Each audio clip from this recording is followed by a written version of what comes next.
Great intro. I'm Kim Follow. My name is Mandy. I am from LA originally, but I've been living on the continent for about 3 years now.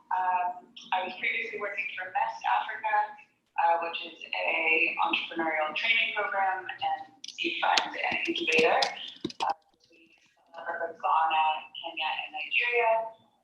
And then recently joined the Untapped team officially. So I'm working very closely with Kian and Jim and Fiona and a couple others who are listening to expand the Nest, hopefully to include a kind of offline component and in-person component once it's safe to do so, which I don't know about you guys, but I'm dying to get off soon.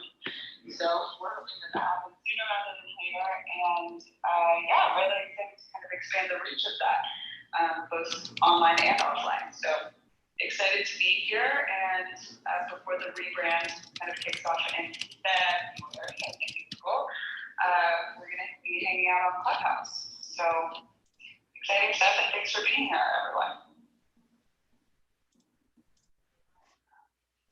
How's the connection going, Jim? I know we're trying to stream on multiple platforms at the moment. Yeah, we're almost there. I'm just getting this onto the platform very soon.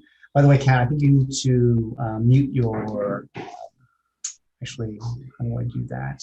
I need to mute my Zoom. So I'll do that, and hopefully there will be no echo. So we should be live streaming on YouTube very shortly. Let me add this to the LinkedIn profile so that people can connect to that. And we're good to go in 2 minutes. I'll put myself back on mute and feel free to continue. And we'll start in 2 minutes. YouTube archive, can I hack over that later? Yes, you can.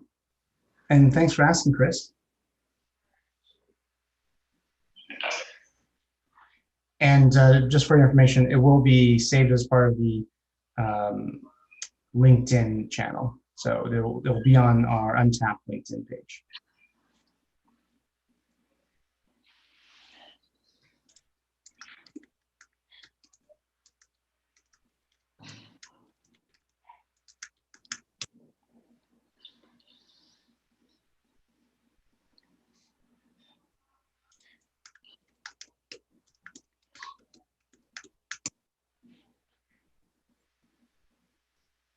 Okay.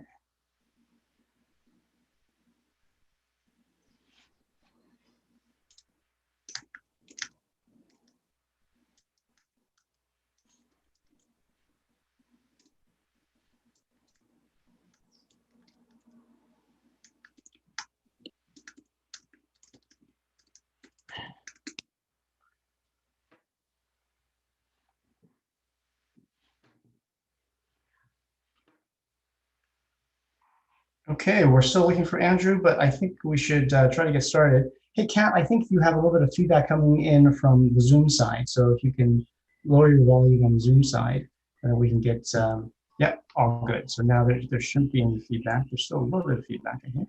And I think we're good. Okay, so I think we're all set to, we're live streaming on YouTube right now. And welcome, Angela, conversation. Hi, Angela. I think you have to unmute yourself. And we'd love to hear a little bit of an intro from both Philip and Yenges on their companies. So why don't we get started with Opibus and Philip? Yeah, absolutely. Thanks for arranging it. Just one practical question. Where on YouTube can it be? Well, so it's on our Untapped YouTube channel, which we'll share, but it's also going to be on the LinkedIn post. So this is actually a LinkedIn event that's being streamed via LinkedIn now. And so you should be able to go back to that event and find the stream because it will be listed as a stream there. Thank you. Yeah, so I'm Philip Livestream, the ones who want to know the pronunciation of that. Swedish native, been in Kenya for the past couple of years. Been in the electric mobility sphere for the past 8-9 years and are still every day amazed to the development we've seen, even though I've been living and working with that for quite some time. It's still fascinating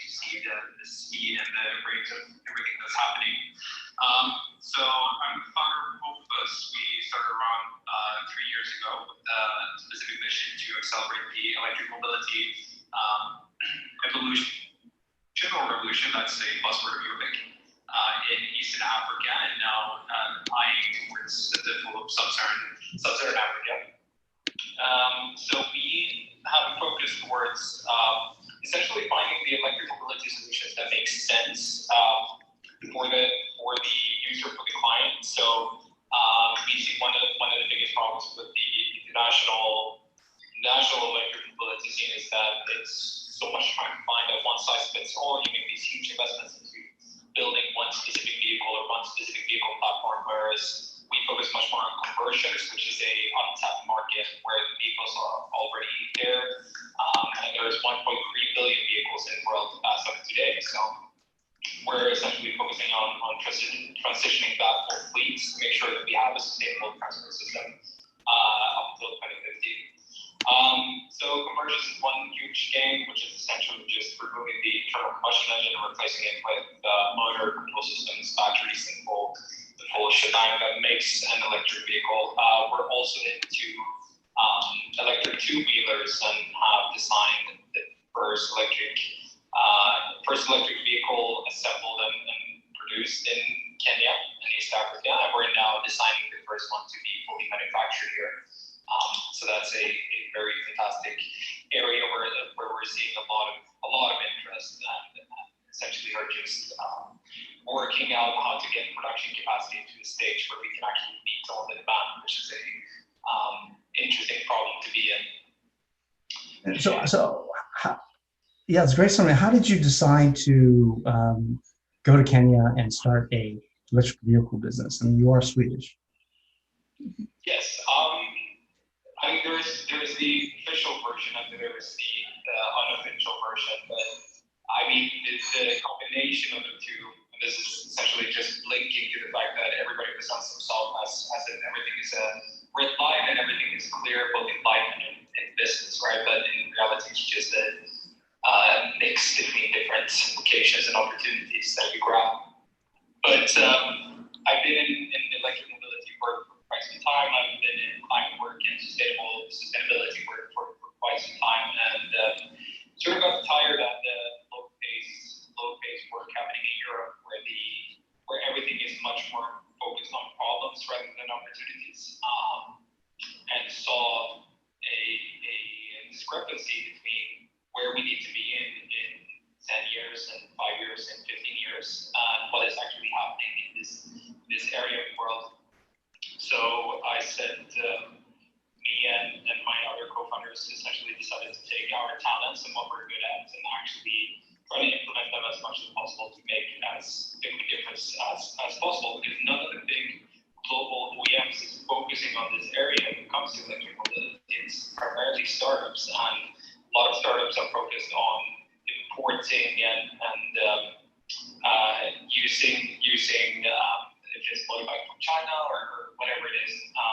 Was we focus on. So that raises two interesting questions. I think why aren't the larger players getting involved in electric vehicles in Africa, including electric vehicle manufacturers in other parts of the world, and specifically why not some of the Chinese manufacturers? And before you answer that, I'd like to welcome Andrew Riker as well, who, for disclosure, is a investor in OpenBus.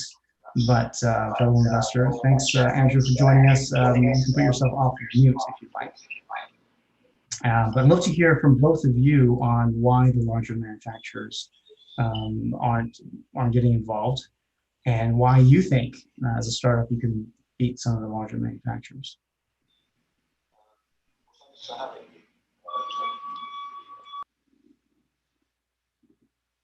Hi.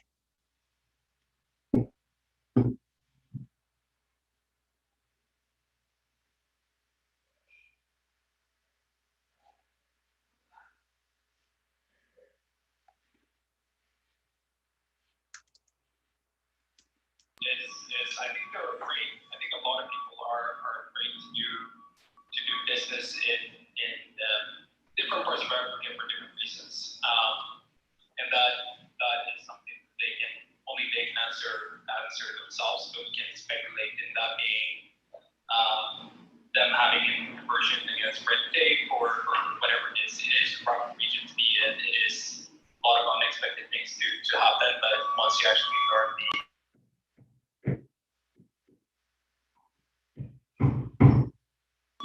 then you can actually make some really good business, and it has a large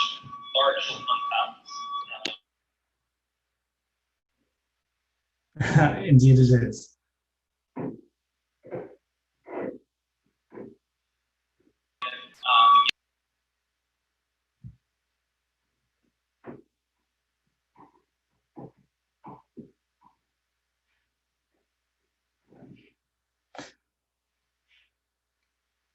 Very extremely different use case to have an electric motorbike in China and have one in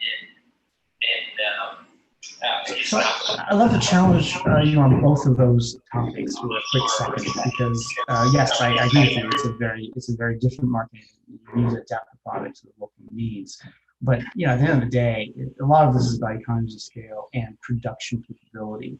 And so, isn't there the opportunity to have the right requirements or get to the right requirements, and have Chinese manufacturers be the ones who are executing on those requirements? So answer that, and I'd love to hear from Andrew, because Andrew is an investor in your company. So I'd like to understand what your rationale is for investing. Okay, let me, shall I? Yeah, you can start. So I think you need to divide the market into motorbikes and four-wheel vehicles, cars, and bike machine vehicles. The four-wheel vehicles is actually quite simple. Africa is almost exclusively a market for second-hand vehicles. Vast majority of cars on the road in Africa and public transport vehicles are not new. They have been imported from somewhere else. So huge numbers. For example, public transport, mass transit in African cities is vans. And dominant models are VW microvans, which get imported from Europe in West Africa, and Toyota Hiace vans, which come from Asia, from Indonesia, Philippines, Japan. And they all come in after 5, 6, 7 years of use. And so it's not surprising that the OEMs have neglected that market, because there isn't a market. There isn't a market for new vehicles. What Airbus does is retrofits existing vehicles with an electric skateboard. On two-wheelers, again, there is a big market now. There are quite a lot of newly imported vehicles. A lot of them come from Indian countries, where they are relatively old-fashioned, simple, rugged, robust machines. Whereas China is largely an urban market. The vast majority of people in China live in cities and in Southeast Asia, which have relatively good infrastructure. And the markets there, they pursue those domestic markets and have started to saturate. In order to go to Africa, as Philip says, you need something rather different. It's not a high-tech, fancy-looking machine. In fact, in many ways, it's old-fashioned. It needs to have a very heavy-duty frame. It's underpowered. It has to cope with the most difficult off-road conditions. And it has to be inexpensive and simple. And so, as Philip says, a lot of the importers have simply brought Chinese products, slightly adapted, in some cases not adapted at all. And they're great, but they simply don't stand up to, they aren't robust enough to cope with use on African roads. A lot of two-wheelers are used to and from villages, along dirt tracks, across narrow bridges, that they are really punished. And I don't think it will be long before, if companies like Opibus are successful, that there will be smart companies in China and maybe elsewhere, who will see the opportunity and will start to tool up. But right now, the market is just so small for electric vehicles. It's not yet worth their while before it's proven. to really throw a lot of time and effort at it. They will, I think, but we have the opportunity to get established first. Okay, great. Well, let's give Brian and I guess a chance to introduce their company as well. I'd like to come back to that topic about who's going to win. Brian, yes, you've done a clear bit of research. Your company has been in the market for quite a while now. I'd love to hear more about it. Thanks. Thank you, Jim. Firstly, about myself, I'm British, American, and South African, and I split my time between the US and all across Africa. I'm primarily based in Cape Town. And my company, Solanska and SolarQuest, we've been in the market, well, the company itself for close to 40 years, and I've been running the company for the last 26 years. We focus primarily on decentralized power systems. And we have offices in four countries, and we operate in 12 countries in Central and Southern Africa.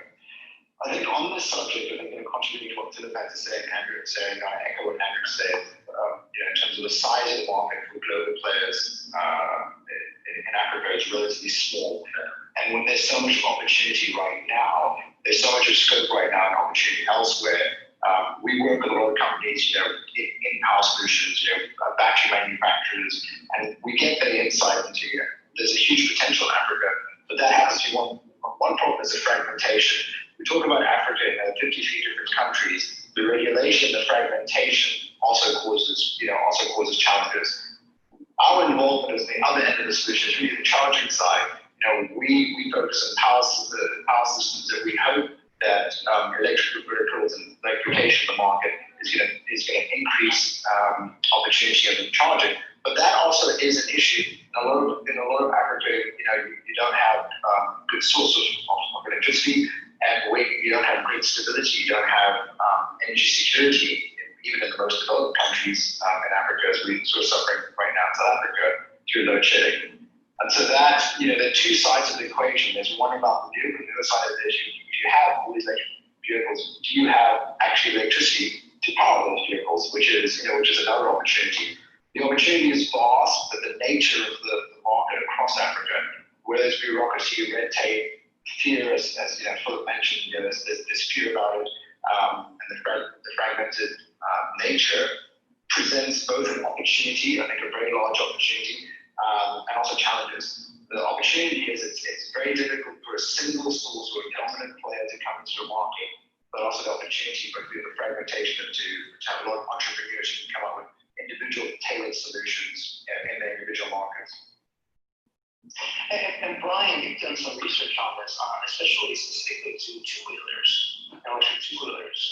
What were some takeaways from your research?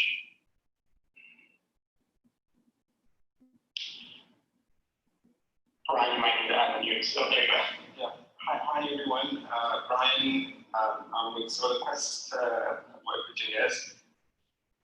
Bit of background, more finance background. Currently joined the renewable energy space last year, covering East Africa. I am from Tanzania originally, although I live work in Cape Town. Yes.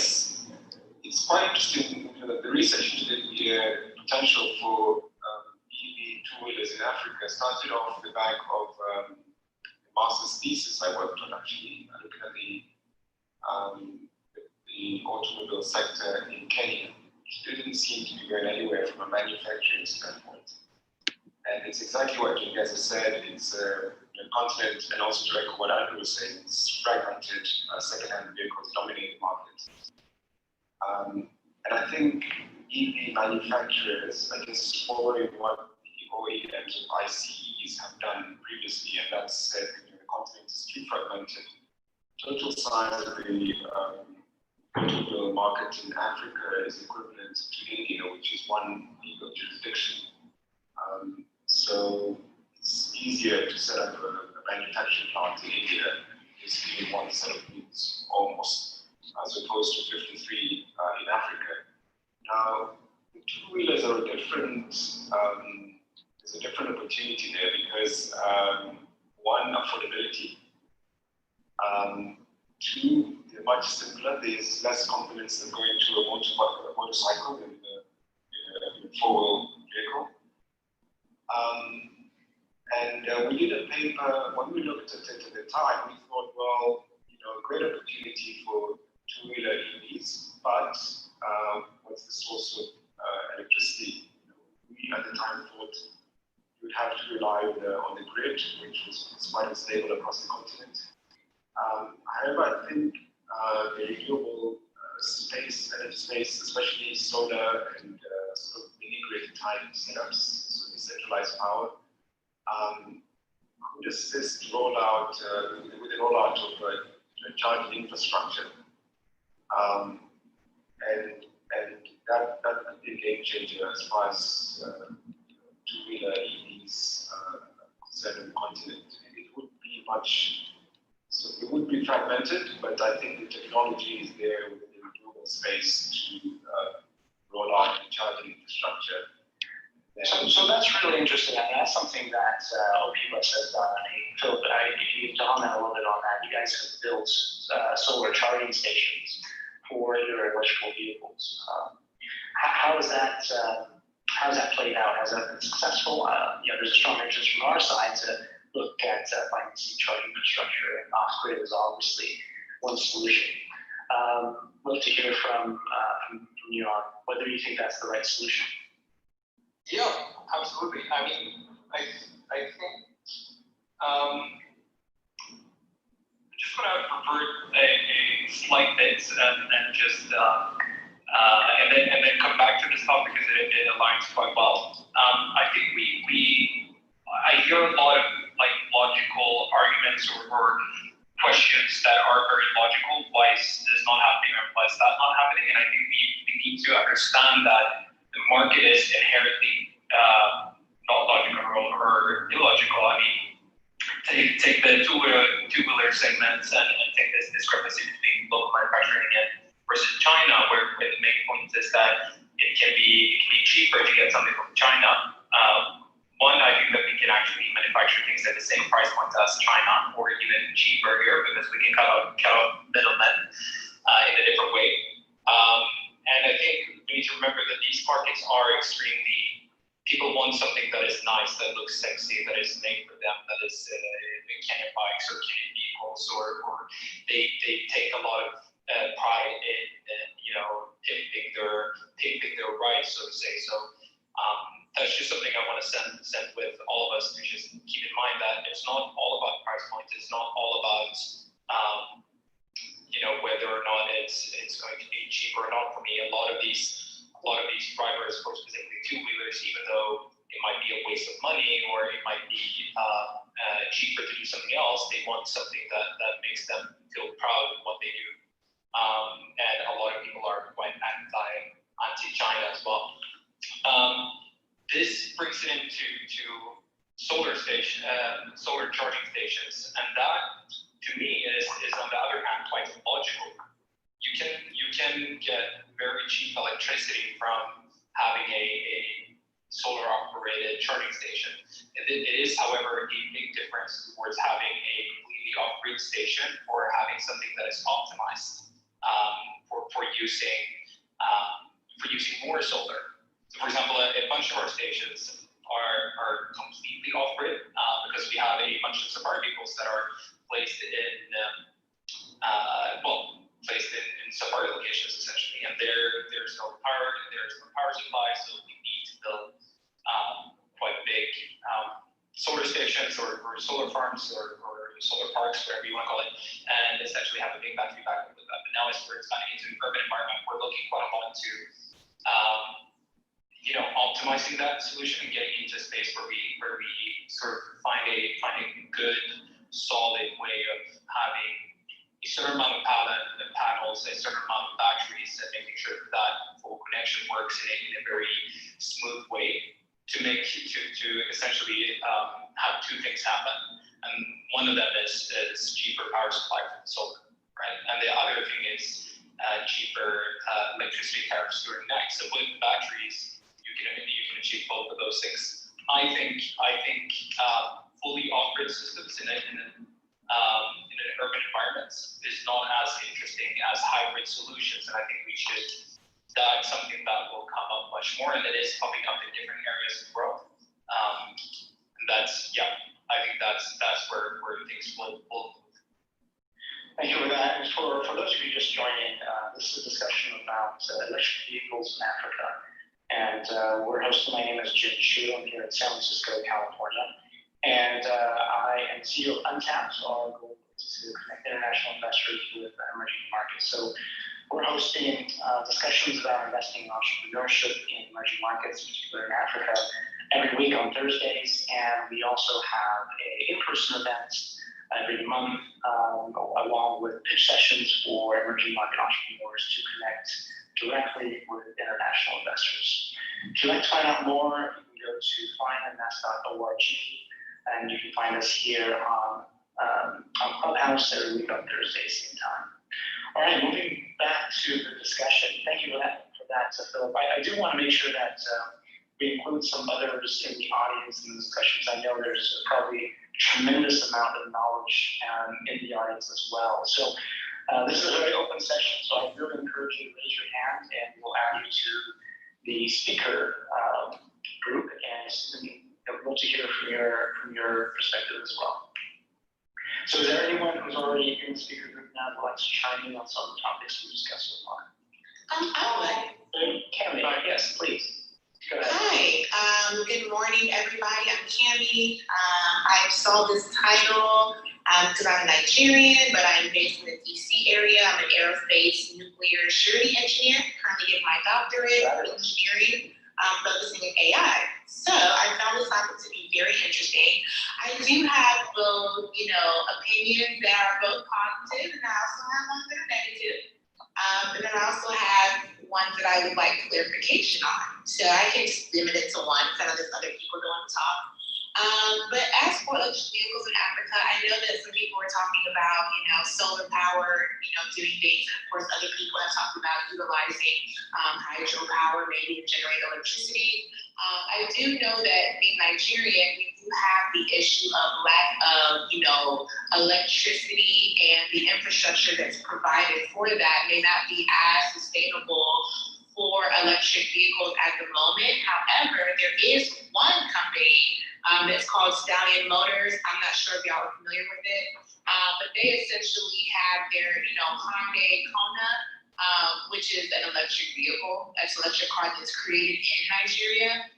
This was as of last year. I don't necessarily know too much about how successful it's been, how it works, and everything like that. But I do think that once Nigeria gets a more stable infrastructure, of course, that's going to be with issues pertaining to politics, corruption, of course, is going to factor. So even if somebody does have a sustainable plan, it's kind of about allowing it to go forward without having people in the way. I think that go ahead, Jim. No, I was just going to say, I think you touched on, in my mind, one of the key points here, which is you do need to ensure there's an charging infrastructure strategy, and that is greatly reliant on the overall energy grid strategy, right, or availability. And as we already mentioned, there's different ways around that, but the two need to grow together, the adoption of EV as well as infrastructure. So I think the question around EV is going to be as much about how we're going to develop the charging infrastructure as it is about what vehicles are going to look. And so I'd love to hear from the panelists as well as others on different thoughts around that as well. But thank you very much, Cami. Happy to. Hi, Raj. Hey Jim, good to be here. My name is Raj. Some of you know me. I'm a lawyer based in London, but I'm also an investor in startups across the continent. So here's a few thoughts from me on this subject. I mean, I've been traveling and working in Africa for 20 years. I think you should, if you're going to do EVs in Africa, you're going to have to find a solution to the endemic problem of power supply. You probably don't know, Jim, but Nigeria, the power company was called NEPA, which was NEPA, Never Electricity Power Always was the acronym. Yeah, no, I lived in Nigeria for years, so yes. Okay, so that's a funny way of saying that I don't think you can rely on grid power to power electric vehicles. I think you're going to find that, and I think also what Andrew said earlier about kind of vehicles that you're going to need in Africa are the kind of robust, not so sexy vehicles, low maintenance, etc. But I think the other thing is that I think if you have, there's a company I just sent you a video clip I think it's called Sun Mobility in India.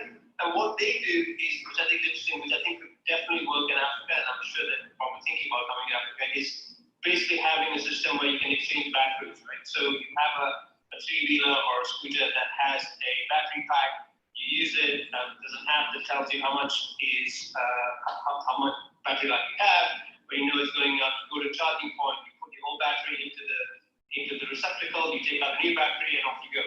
And I think that those kind of solutions are what you require in Africa, because one is you're never going to find a permanent charging solution, whether it's individually anyway. I mean, it'll need to be done by a company or a corporate government, a compliant government. So those are the kind of solutions I think that could work in Africa, and I think it's going to be a long time until we see electric cars, but I definitely think there's a massive market in two-wheelers and three-wheelers for EVs. Oh, right. And then the battery swapping piece, I think a lot of people are trying to do various things. I mean, my company has tapped our goal is to finance the charging infrastructure for EVs, and we've come across several battery swapping ideas, although I've never seen one actually implemented. I know Philip and Andrew, you guys have looked at some of that as well. I'd love to hear your thoughts. Yeah, so check out Sun Mobility. I just sent you. Yes, I know them. Yes, indeed, and everybody else please set up and check out Sun Mobility. But it's quite interesting. They've been quite successful in India. Hi everyone. Yes, go ahead, please. My name is Foster. I am a PhD student at Stanford Earth, studying decarbonization of large-scale energy systems. I'm also co-founder of a London energy resilience company, and our beachhead market is actually DC fast charging. It's called Electric Fish. Check us out. This is. Can you repeat that again? Electric Fish. Yeah, electricfish.co. So this is a really interesting problem that we're actually trying to tackle. There's the problem of range anxiety, and being able to promote EV adoption are uniquely tied in that you need adoption to really scale charging infrastructure, but then range anxiety problem hinders people from wanting to buy EVs. And then within the context of Africa, like many people have raised, there's a reliability issue of shedding. I'm Nigerian as well, moved there almost 3 years ago. So I'm very familiar with that, with the impact of that. But it's what we're proposing is, and the way I think we need to think about these markets is how can we figure out a way to make charging infrastructure be valuable to the grid as opposed to be parasitic on the grid. So thinking about how to, partner EV charging companies, partnering with sort of mini grid companies, because you could couple a bunch of solar panels into your charger, but then there is also the limitation of space and just how much power capacity you can get from a number of panels, and how many vehicles that battery can charge in a day. So what we're proposing is grid-connected batteries that have capacity to sell power back to the grid. And deploy these fast chargers I should mention across different locations. You're able to create a network effect. And also thinking about how to finance this huge challenge, because the company probably doesn't want to bear the liability, but then where do you want to put the liability? Is it going to be on, the owner of the real estate? Thinking about how to figure out the financing to work out.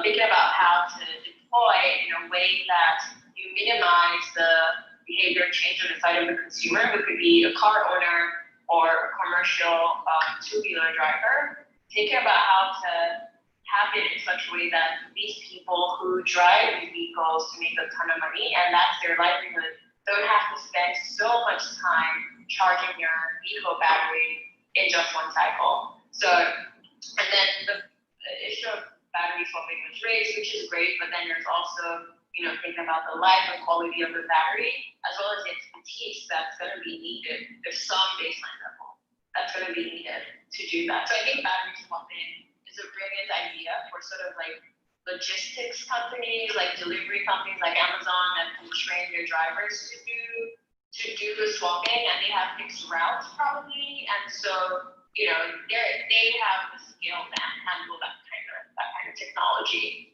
and the resources to handle that. But it gets challenging when you're thinking of very many different consumers with very many sort of like competency levels.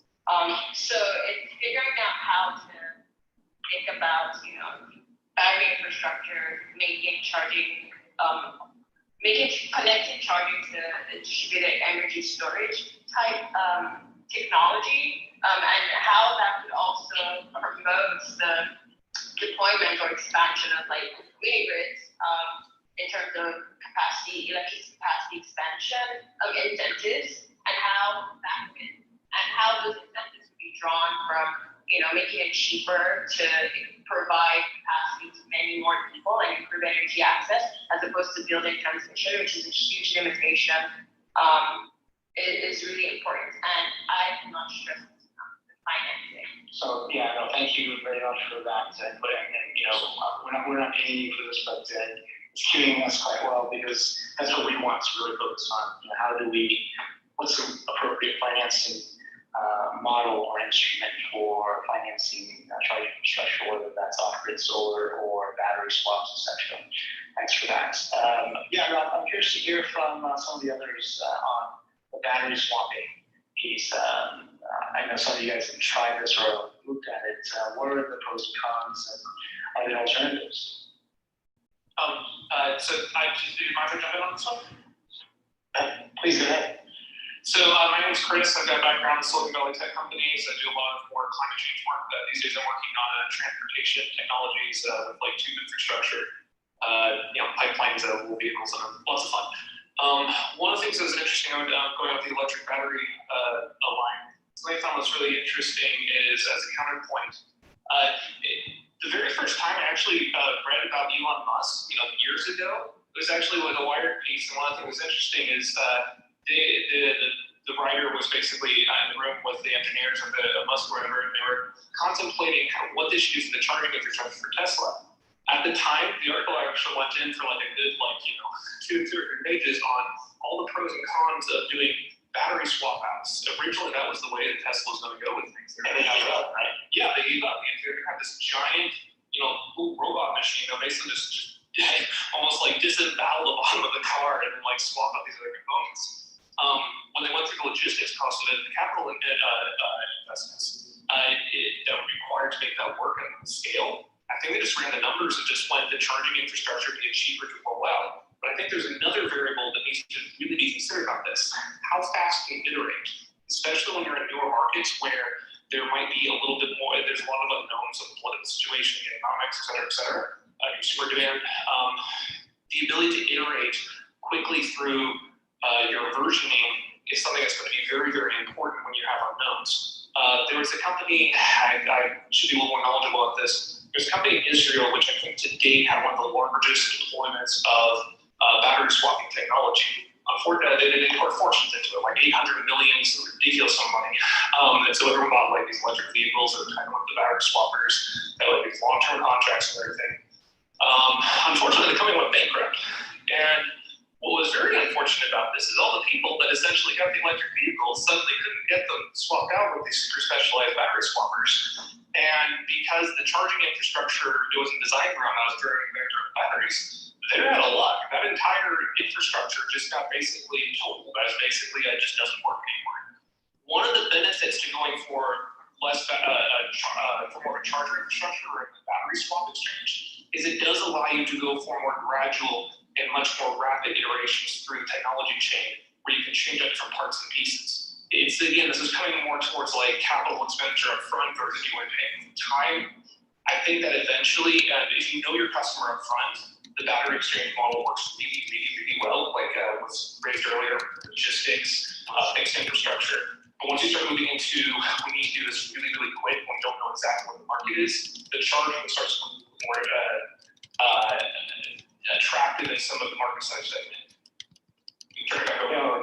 That's a very interesting perspective, and I think I hope to get somebody from the Indian market in this discussion because although it's quite different, I'm sure there are some lessons that can be learned from that market as well.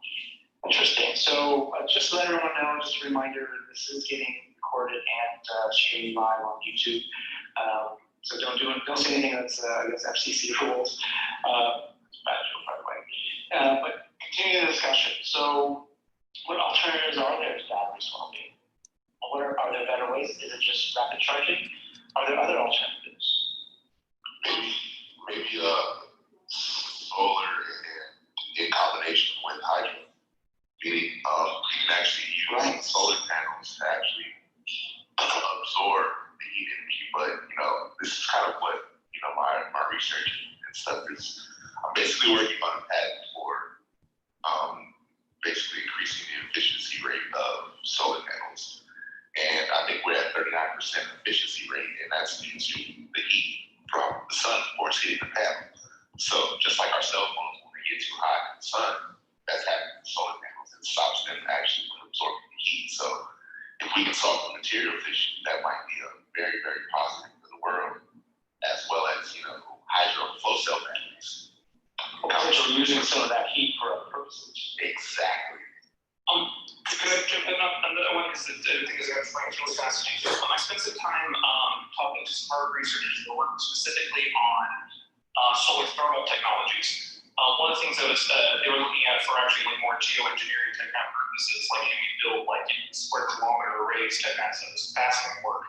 One of the most fascinating parts about it, though, is you're saying that solar energy taking off right now, the way it has, and the photovoltaics and such, basically saying it's universal mechanism.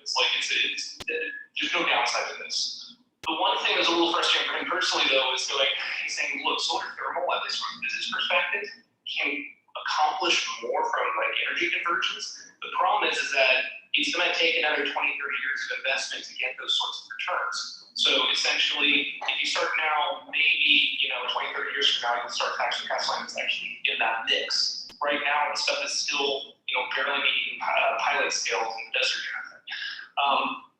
One of the things that's really interesting about this, when you talk about the photovoltaic efficiency, going up to 39%. I mean, I want to say it's kind of absurd, how amazing that we're able to do these sorts of things. Even though when you get more energy efficiency, when you're just stuff you might buy from China or whatever companies you can get elsewhere, even though you might only get 20% more on the market on the shelf panel, so research grade, the speed of innovations in that sector is absolutely astounding.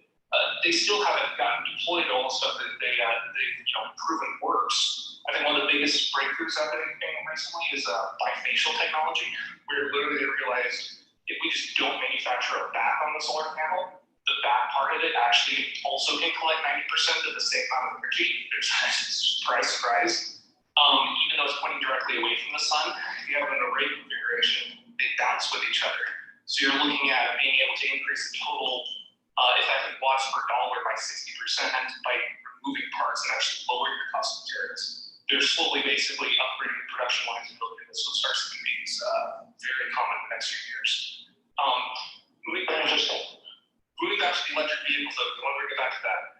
In Australia, there's this solar challenge where essentially they started deploying in China, where they basically drive from one side of the continent to the other using just electric power, just solar power the entire way. The original vehicles, the way they would get these efficiency improvements is making them look like some space age machine, removing the air resistance by making a very small, low to the ground profile. And they were able to accomplish this at pretty impressive rates. But they're saying, we're not going to be able to sell this, we're not going to be able to invest in this, people won't buy something that makes it look like they're, a whole, Tron pod. So what they started doing is saying, if you want to compete, you got to be able to fit 4 people, you need to be able to have these kind of range targets, you need to be able to get this thing. They're able to hit these marks. It works well in Australia, where they have very large amounts of solar radiation, basically throughout the year. It's a little trickier if you're doing it in some place like Germany. But where this gets really interesting is you start looking at a geopolitical thing that also influenced by the geography, where certain areas that have a high budget of solar power can actually do things that other countries can't actually do just because the sun is in China.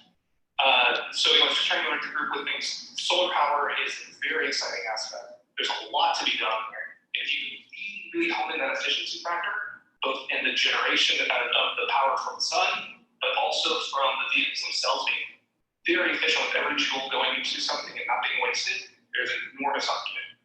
So I want to throw that back to Philip, Inez, and Andrew. And just as full disclosure, I am an industrial LD bus, so I'm not trying to plug them too much. But Oak Bus, you guys have really taken aggressively on the solar side around EV vehicles. So I'm curious to hear from you what your going forward strategy or your thoughts on how much of solar will be next for your charging infrastructure for your vehicles, how important that is.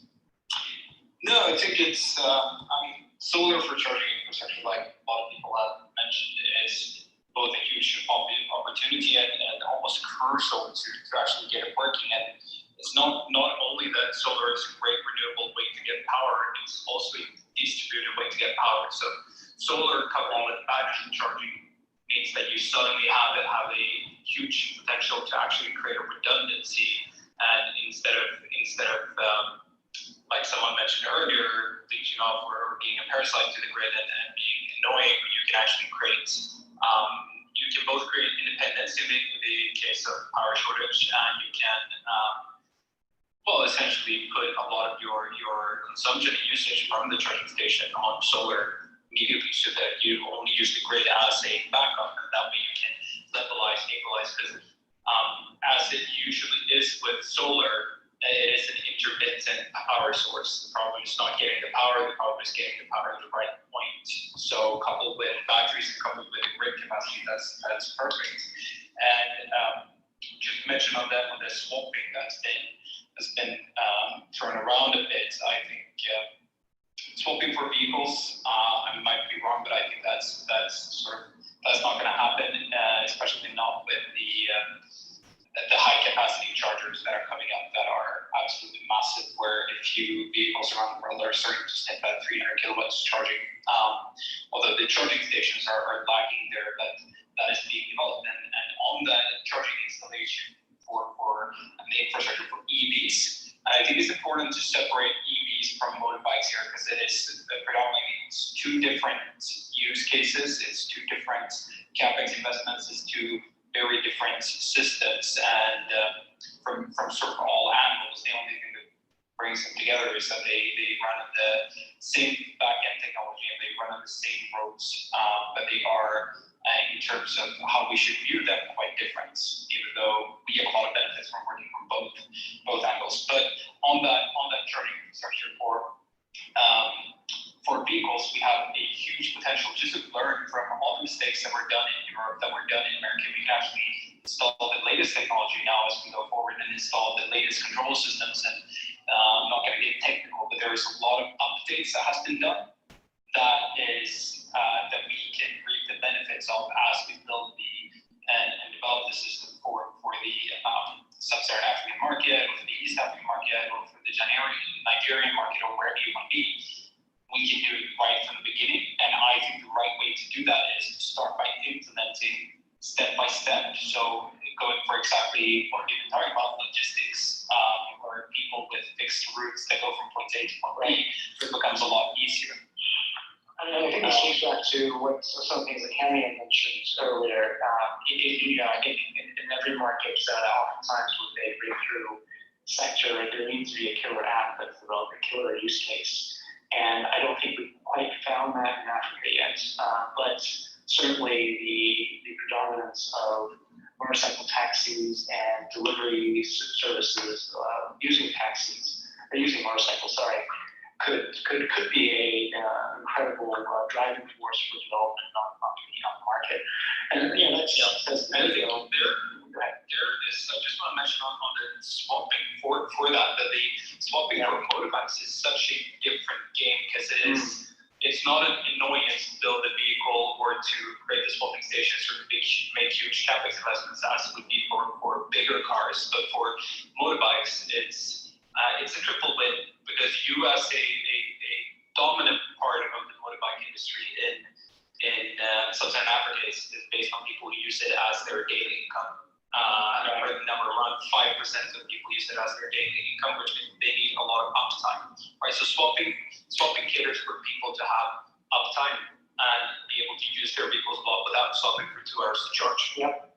It makes it possible to actually remove the capex investment from the battery and make the motorbike a lot cheaper for the driver to buy or rent or lease, and then it gives the possibility to, if we say pay for swap, it gives a great investment case. It's really simple. I mean, certainly from an investment perspective, they basically increase the utilization rate of the asset, which is fabulous in any setting, right? So, and just again, another plug, if you guys do know of great battery swapping companies or great innovations around that, that's the kind of thing that we really, as Untapped, we'd like to partner with. So please send those folks our way.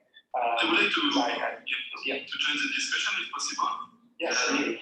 Yeah, my name is Emile Flechery. I'm CTO and co-founder of Stima, which is a company developing a system of swapping stations in Kenya.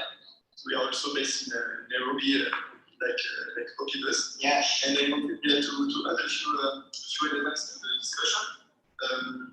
First, I would like to emphasize on the fact that it's a bit difficult for us to consider swapping station as a whole, like as only one technology, because there are many different models of swapping stations that can be implemented.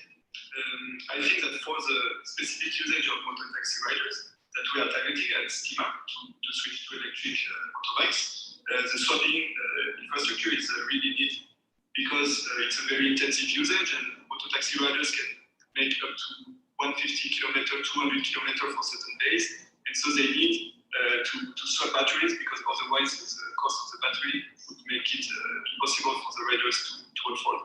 But in terms of swapping stations, so what we have identified at Stima, that the current swapping stations that are deployed in East Africa are not really optimized and are not really efficient, because especially because one of the major parameters that makes the swapping station efficient from an economic point of view is its utilization factor, or the number of batteries you need in the swapping station relative to the number of customers you will serve.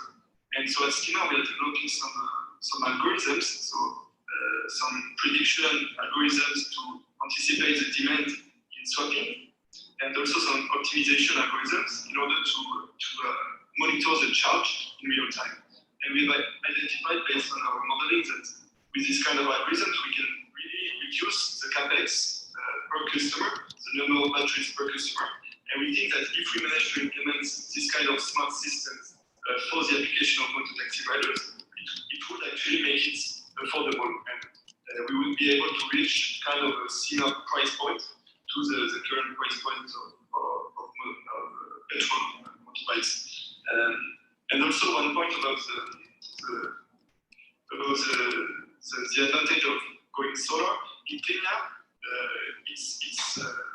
I think we have to mention that the grid in Kenya is more than 90% powered by renewable energies already, mainly geothermal energy and hydropower. And so for the urban use of swapping stations and electric motor taxis, we think it's more straightforward to directly connect to the grid, because the environmental benefit is huge. And the economic advantage is also very important, because even by connecting to the grid, the cost of the electricity to drive an electric motorbike, when we take just the cost of energy, would be 3 times to 4 times cheaper than the current cost of fuel to do the same distance. And this is mainly due to the fact that the electric motor in an electric motorbike is much more efficient than an electric motorbike. Thanks for that, that's very useful. Ross, go ahead, please. Yeah, Jim, one thing that we won't be talking about is how to finance, the vehicle, the battery, but I think the key is how do you finance the infrastructure, right? And wait, isn't that what I said earlier? Yeah, that's exactly what we want to do. Sorry, no, but what I meant, the reason I said that is not just the infrastructure in terms of the battery charging point, but the infrastructure to support the battery charging. Okay. So I was actually having a discussion with a client of mine who's a large infrastructure fund in Africa, and he said, look, where we want to invest is data centers, telco towers, etc. EV charging, even if I invest today, my returns, I'm not going to see any returns until 2015. So I guess the question is, how do you show people, especially because of large capex involved, that they're going to get the returns that they're expecting to give the LPs? Absolutely. I mean, look, let me just jump in there on this one. I'd love to hear, Kenny, what you think on this. But, in true African fashion, I don't think this is going to be a top-down solution. And I think a lot of institutions such as the World Bank, Kenyan governments, IFC, et cetera, want to make it a top-down solution because that's just the way they work. But I really think this will be solved through individual innovations and developed by companies like Stima or companies like Ovibus and others who find a working use case of charging station plus general infrastructure, and then growing that, not organically, but growing that from the ground up, right? So, because we don't know what the right solution is, and there isn't enough scale because of the fragmentation for a top-down approach. So, I hope to see over the next 10 years, individual solutions pop up, individual innovations pop up that solve this use case or find different use cases and then grow from that grassroots level. And again, we'd love to finance those types of initiatives. So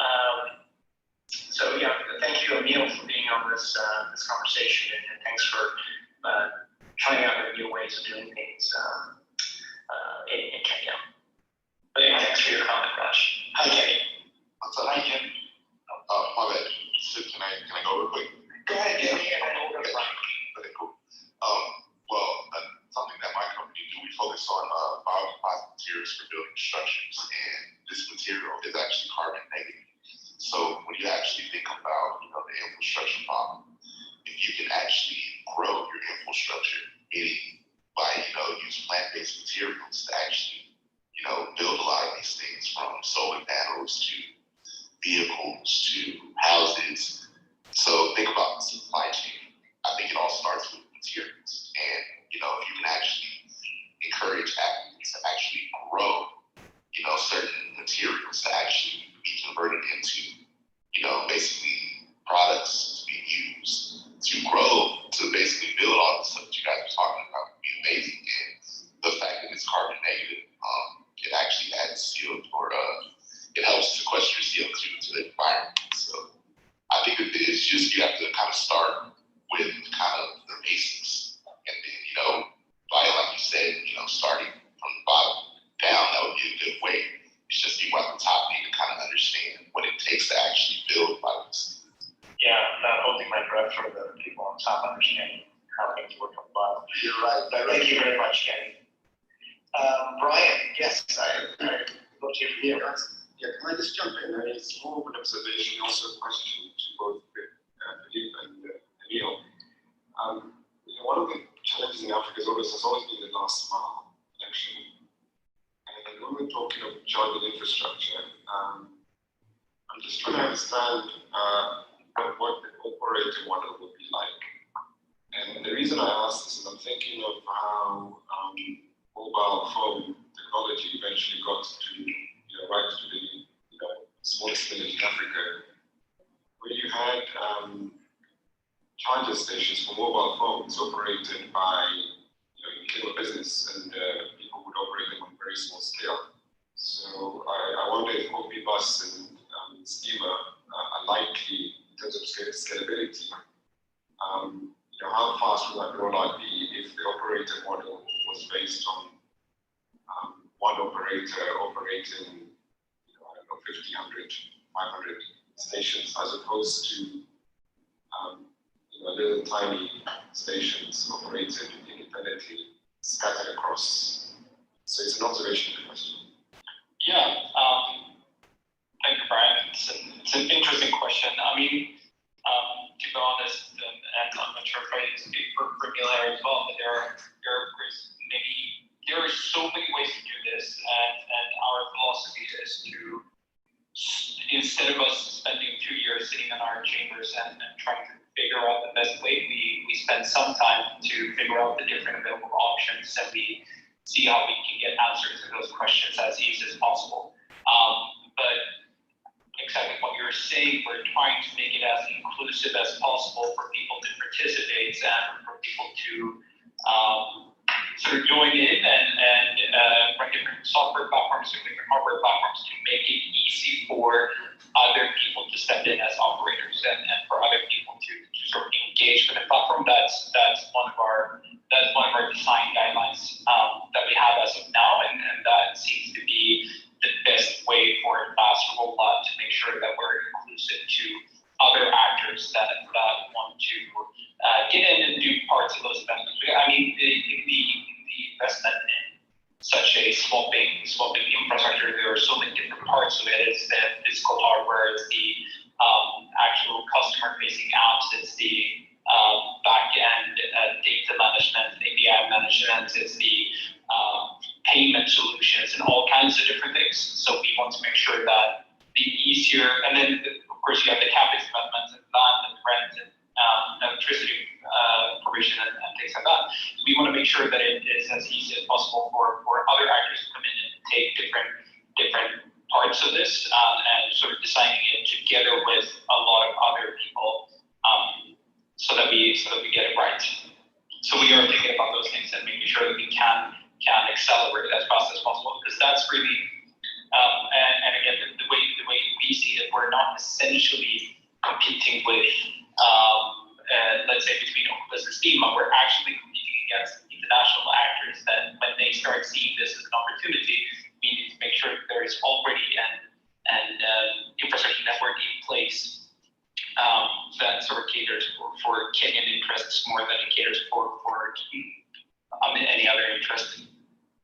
Thanks for that, Philip. I just want to read a couple of comments from our extended audience on LinkedIn, YouTube, and WhatsApp as well. Just reading a comment from Kieran from the UK, very fascinating discussion. Example of two-wheel battery swap network is Gogoro in Taiwan. That's Gogoro in Taiwan. And another comment on our LinkedIn conversation is from Jorge Julio, and he says that he's working on an impact investment fund doing market research and deal sourcing around clean tech energy, ag tech in sub-Saharan Africa.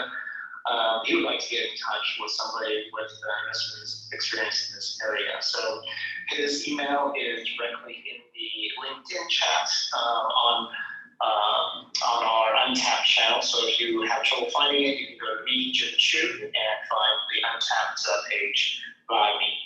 So look for that via our LinkedIn page. Please go ahead. Hi everyone. Hi, Sid. Hi everyone. Hi Jim. Thanks for having this talk.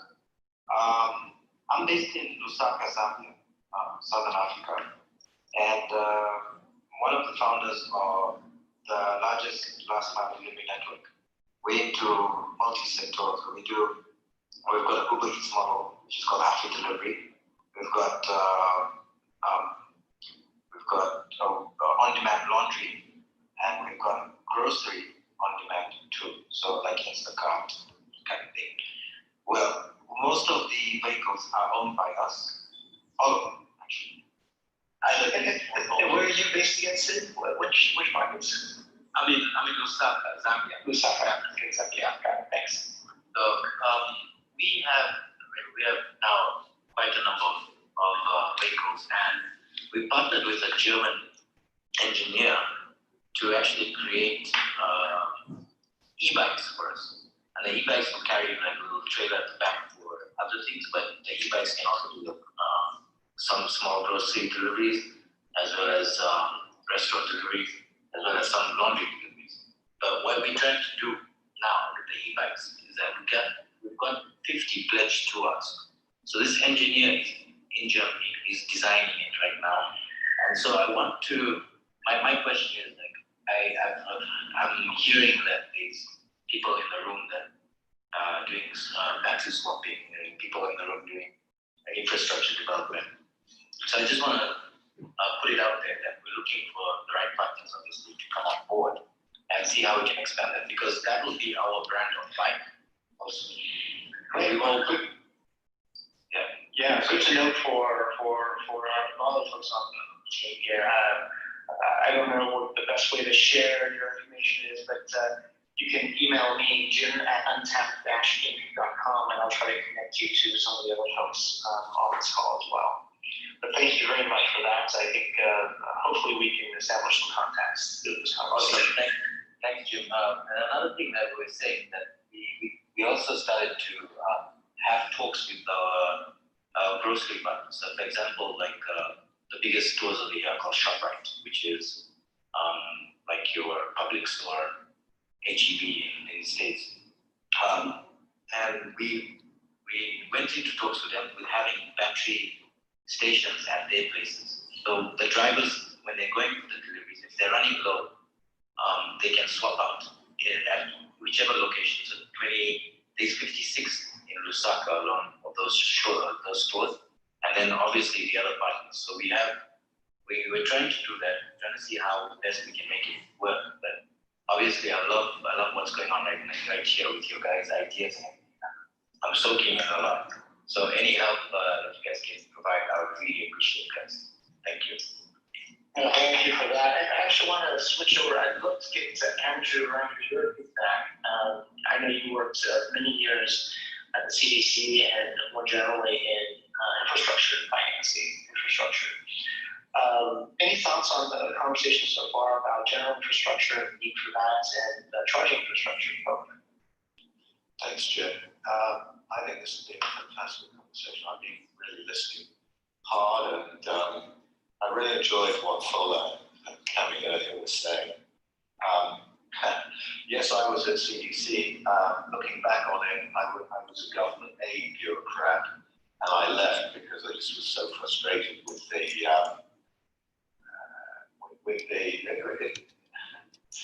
when I look at how venture investors invest and how fast they move, the DFIs are a necessary evil. They are unbelievably slow, and it's really frustrating being part of them. And I was the chief investment officer. The problem was simply when you're deploying public money, the systems make it virtually impossible to take real risk. So you're limited to backing sure things or making debt investments. It's a capital offence to lose money. Whenever your deals goes past, that's the end. And that. So sorry, a little bit of a rant about aid agencies as well. Oh, right. Before we get some money on that, right? That's why I don't work there anymore. But I just want to come back to this discussion, and really, there were some wonderful comments made. But I think what you need to remember is, why did I invest in Odibus? When we were talking to Philip and his partners, the other founders, and I talked to other folk, they were saying, wow, these guys are just trying to do too many things at once. They're doing from the ground up design motorbikes. They're doing retrofits of four-wheel vehicles. They're doing charging infrastructure. That's three businesses in one. They should choose one or the other. And I think I've got comfortable with that. This is intensely complex. The technology is one thing. The adaptability to the customer needs, the firmware in the vehicle. If it's optimized for Chinese roads, it won't work properly on African roads. There's been an enormous amount of trial and error that Philip and his partners have undertaken over the years, and the learning that's incorporated in those vehicles. The other thing is, if each part of the system doesn't work, the vehicle isn't run, the charging isn't there, the users won't adopt it. So you need to be able in Africa to provide an end-to-end solution, either in groups of collaborative businesses or by yourself. And then the last point I really want to stress here is the users don't care about any of this stuff. In the end, because money is so scarce, the only way you're going to win is if you provide a service, a product that is the lowest cost solution. And you've also really got to provide financing that goes with it. because they don't have a lot of money to put down up front. The mass transit in Africa is, it's the middle classes, it's the people in the informal economy, it's the lower income groups. The money is very, very scarce. So it really has to be a solution that works end to end and is the lowest cost. And everything else is sort of experimental. So the tech is critically important for delivering that, but it's the packaging into something that for the guy that operates a motorbike for income, or the guy that invests in a vehicle that he uses out to a driver to run a minibus route, that they look at it and they say, this is cheaper than everything else I can do. And we are, it's very, very complicated with lots of different moving parts, which is another reason why I think it's been slow to be adopted, because people have got great ideas along the value chain, but unless the whole value chain works, we're not going to get traction. And Opibus may or may not be the business that manages that, or one of the businesses that manages that. I hope it is, but it's a really worthwhile aim to try and do it. And again, somebody asked the question, where are we going to see the returns? I don't know when we'll see returns. It might not work. I think you have to have an element of impact orientation, to believe in this thing, to believe in this mission ideologically. Because if all you're doing it for is the returns, go somewhere else. Well, I was following you on the investing in Opibus, so I do hope the returns. But very, very insightful comments there. Hey, Jim, could I pick up on that? Yes, please. Hi, my name's David. Yeah, I just want to pick up on some things I understood. My name is David. I'm a chief strategy officer at Copa, based in Nairobi. We're a connected asset financing company, and I actually got the test drive one of Philip's Opibus bikes on Friday, and I was really impressed. And our company's, Andrew's point about it's going to need financing, is we're interested in that side of not in infrastructure financing, but on bike financing. So we're exploring. Yeah, so we're really interested in exploring whether we can do bike financing for Opibus and other companies. My question, though, for the group, and we're very new to this space, so it might be a dumb question, but large infrastructure in Africa really scares me in terms of how hard it is to do right and all the bureaucracy that goes with it. My question is, do you even need charging stations or swap batteries in a few years? And I know, Philip, you're talking about motor taxis being the main use case, especially in urban centers, and then not needing downtime. But I'm wondering if, it seems like, from what just so I can see, if you get away with 2 batteries in a day, can't they just carry a second battery with them, and then swap it out in the middle of the day or store it with somebody else if it's too heavy, and they can charge it at home, which means you have to have some electricity in your urban center, which maybe doesn't work great in Lagos, but works in a lot of African cities.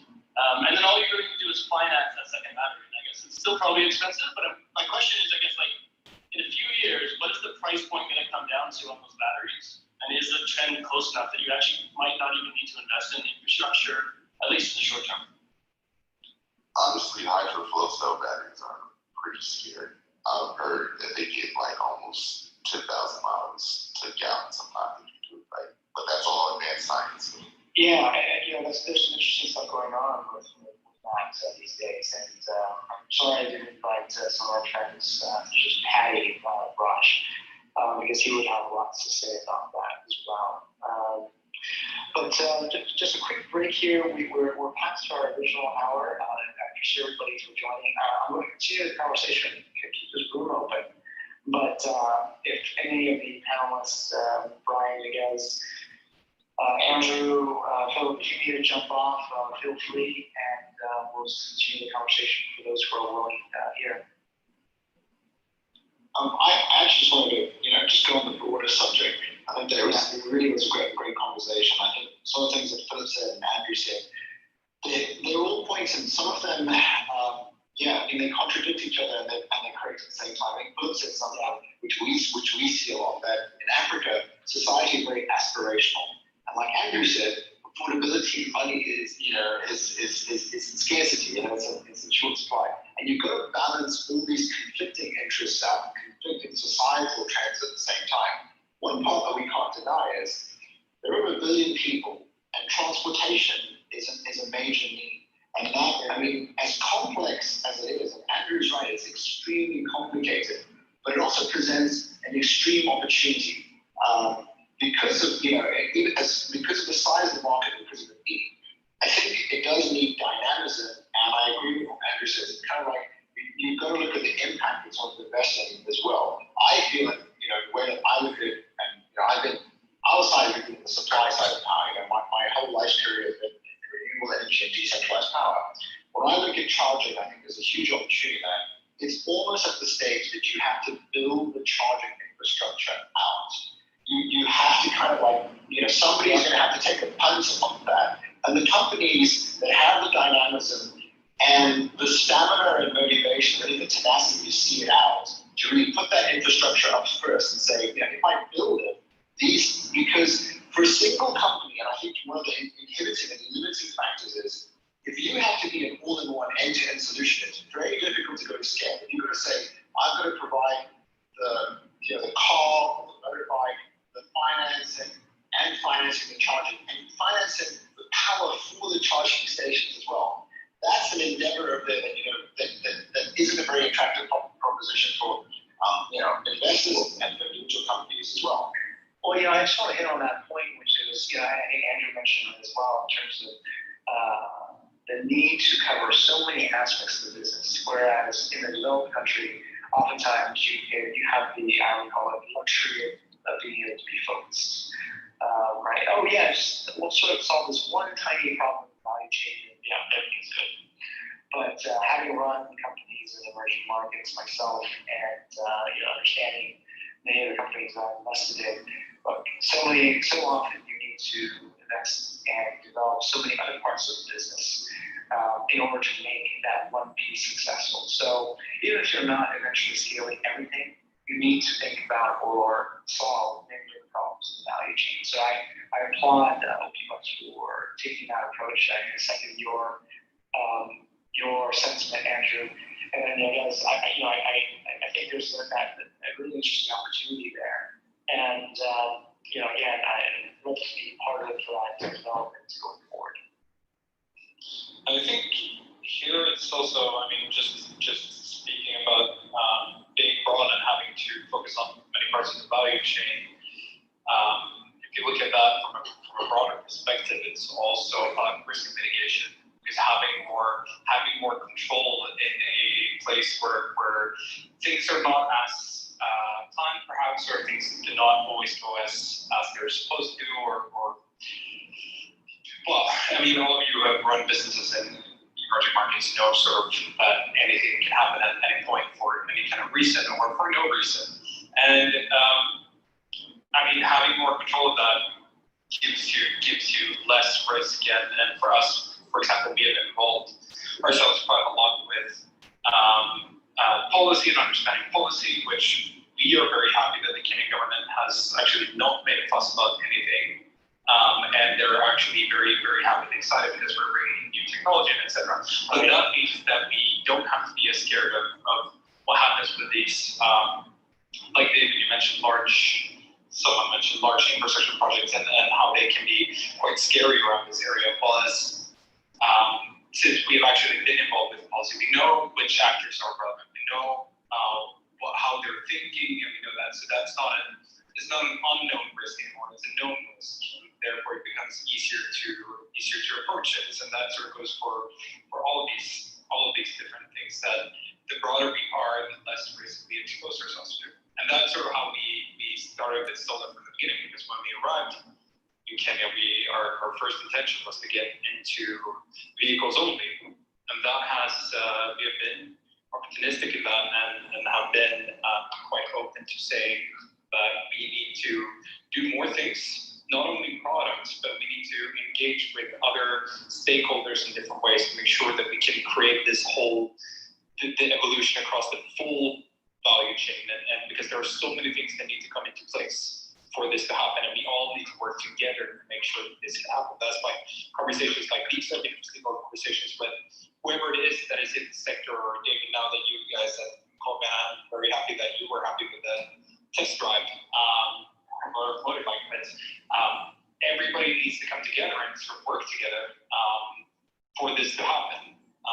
So all of us need to be quite bold, and that might mean that we need to do less things ourselves, and we can involve other actors as well. I want to, before we go to final words here, there's a question from the audience that I'd love to hear, and I alluded to this earlier, but Mutabazi Jeffrey from our LinkedIn group asks, how does utilizing already built and implemented business models and EVs from similar markets like India compare with building everything from the ground up in Africa? I'd love to hear your thoughts on that. I would definitely say that different models are definitely interesting to look at. So I mean, we take inspiration from India, we take inspiration from sort of all the world, and I think you should always take inspiration from different places. However, there is a huge benefit in making tweaks for a local market. So when we look at the swapping stations for three-wheelers that were mentioned earlier, I think that's a perfect example of where we can be inspired. We can look at the types of solutions and how it works, but then we can also realize that one of the reasons why that is possible and feasible is there's a lot of policy that pushes for that in India, and there's a lot of support from the government that makes sure that can happen, which is necessary because the capex investment is so big batteries, and I have my theory around where the kilowatt hour limit goes for a swapping system and when it's feasible.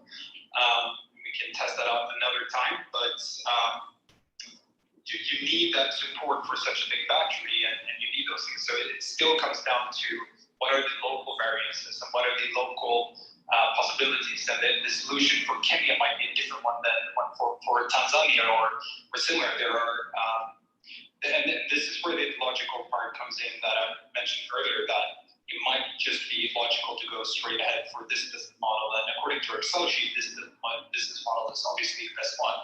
But then in reality, it's all about adoption and how fast will it be adopted by users and drivers and whatnot. So I think there's an element of being strongly inspired by others, but still making sure that we actually keep our ears to the ground and make sure that we're humble enough to actually listen to what's happening on the market. Yeah, so I'm just going to, go ahead, please. Sorry, I want to follow on what Philip actually said, and we come back to this battery swapping thing. We have an example. We worked on a project, and this was very popular in India and Bangladesh, actually, renewable energy and solar home systems, where you have these microloans. Graham Shanti kind of like pioneered them, and these microloans going out to people to battery swap for home systems in Bangladesh and India. And we worked on a project, with 3,000 systems like this. It was an EU-funded project in Malawi. And this project was a 3-year project from time it was funded in inception. By the time the project actually got implemented, it had been cheaper just to give all 3,000 families a solar panel, because technology had advanced so much, prices had come down so much. So the technological advance factor is something that we can't actually, discount. That right now, if we're thinking about solutions, saying, well, I'm not discounting the idea of swapping. I'm not saying what works in India, but there are many factors to consider, and one of the factors is that the pace of technological advancement. That if you build the model around something, you ask yourself, well, why? And if we're saying today swapping makes sense because why? We don't have enough range for the day, because we can't have access to charging. What if those technological factors change so fast? And by the end of it, you say, well, I have a battery that can go for 4 days. Why would I need to have a swappable battery? So these are some of the factors that I think needs to be consideration. Technology is moving at an extremely fast pace, and that sometimes supersedes with the ideas. And I think what Andrew said earlier, when you're working in the device sector, in that sector, the speed is so slow, there isn't that willingness to take the risk. And sometimes technology then supersedes even good intentions within that because of that. Absolutely. I think that the speed of innovation is a key part of this. One of the reasons why I believe that the solution is going to come from the ground ground up versus top down. Last comment or question, whoever just. I had a kind of a winding down thing, a little story that I thought kind of built off of what Alex was saying. That was really fun. So I travel a lot. One of the times I was in Bangladesh, things went bad with things, so I had to basically improvise my whole schedule for the 2 or 3 weeks I was there. Bangladesh is a very, very poor country. The roads essentially wash out all the time. I was at an investment bank there, and there's people from Cambodia, and they're saying, yeah, the roads here, it's like, this is what we aspire to. And I'm like, holy frack. I mean, whenever they have a rainstorm in Dhaka, literally the traffic backs up for another 8 hours, and it basically is because essentially the cars all get stuck. What's fascinating about this, and so getting around town, the fastest way to do it, you've got the rickshaws, but you've got the ones that are bicycle, you've got the motorized one, but the bicycle stuff ended up being the most efficient way of getting around town. There's a gentleman that basically was like the rickshaw guy, it was amazing. One thing that was fascinating though is every day I basically got into the little workshop, go from one side of the city to the other. And then it's like, oh, well, we have to go to see this village out in the middle of nowhere to Jackyard looks at the computer nuts because they don't do anything. It's like, all right, well, how are we going to get out there? He's like, oh, I'll take care of it.